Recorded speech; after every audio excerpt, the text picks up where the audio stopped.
గుండె చెదరిన వారిని ఆయన బాగు చేస్తాడు. గుండె చెదరగొట్టేది మొట్టమొదటి ఎవరు చెప్పిన మనుషులు, పరిస్థితులు, ఇబ్బందులు ఒకటైతే ప్రాముఖ్యంగా దేవుడే మన హృదయాన్ని కాస్త గాయపరుస్తాడు ఆయన.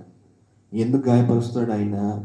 ఎందుకు ఆయన బాధ పెడతాడు? ఎందుకు ఆయన చెదరగొడతాడంటే మనం ఇంకను ఆయనలో బలపరచబడడానికి, మనం ఇంకను ప్రార్థనాత్మ కలిగి ఉండటానికి, ఇంకను మనం ఆయనకు వాక్యంలో ఎదగటానికి, ఇంకా అనేక రకాలైన అనుభవాలు మనం నేర్చుకోవడానికి కొన్ని సందర్భాల్లో దేవుడు మన హృదయాన్ని గాయపరుస్తూ ఉంటాడు ఆయన.